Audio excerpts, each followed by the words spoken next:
While I was researching topics for this speech, I came across many people, places, and things that I knew would be fascinating to talk about, but I ultimately wanted to pick someone whose actions have inspired my life personally. War hero Deborah Sampson has been a role model of mine for years.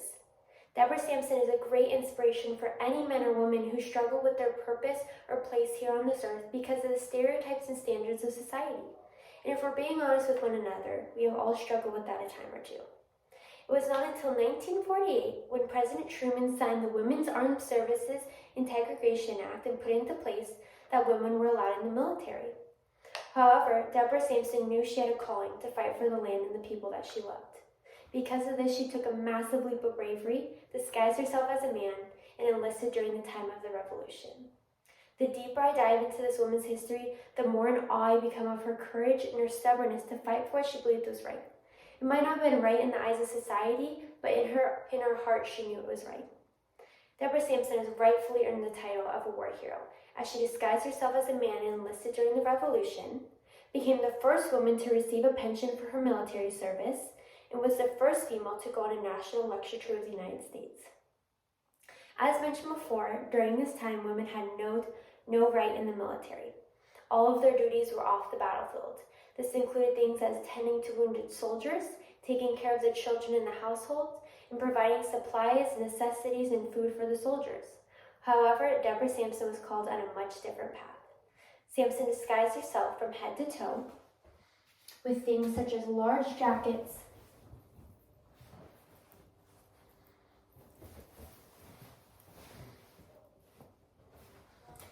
and hats to blend right in. She was no longer even known as Deborah Sampson, but she was now Robert Shirtliff, as she knew this was the only way she was going to pass in the military. Deborah Sampson dedicated her life and her body for the next 17 months to fight for her country. Deborah Sampson marched from Worcester, Massachusetts to West Point, New York. During her march, she served as a part of the light infantry troops. Sampson and two sergeants led 30 infantrymen on an expedition that ended with a confrontation, often one-on-one, with Tories. She led a raid on a Tory home that resulted in the capture of 15 men. At the siege of Yorktown, she dug trenches, helped storm a British redoubt, and endured cannon fire.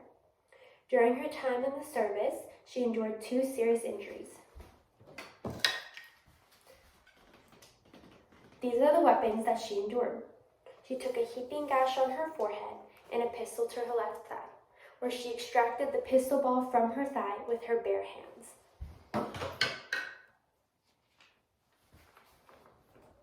Now that we have gone over the history of how Deborah Sampson was able to enlist in the army and her journey along the way, we are going to examine of how she was able to receive a military pension.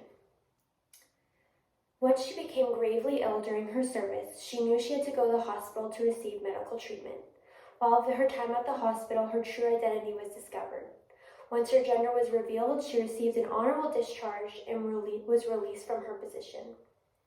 Yet again, fighting for what she believed in, she petitioned that she was owed money for the ending years of the war from Congress, yet Congress denied. After her lecture tour, when she returned back home, she decided to petition Congress again and succeeded. This is a great example of why you should never give up, and there are always more opportunities. If you just keep fighting, you might get what you want. She was placed on the pension list for disabled veterans. In 1805, Sampson received a lump sum of money of $104 plus $40 a year.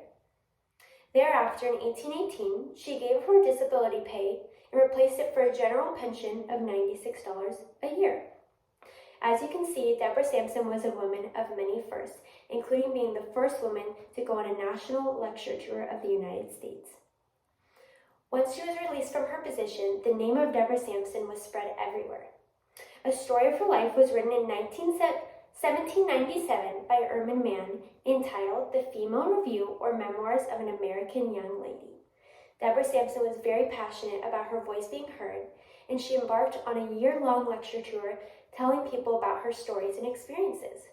Her voice travels far and wide to places like Boston, Providence, Holden, Worcester,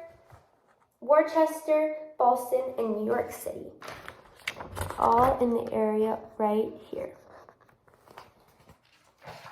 However, she became gravely ill on her lecture tour and journaled, "I am in extreme pain, no rest day nor night."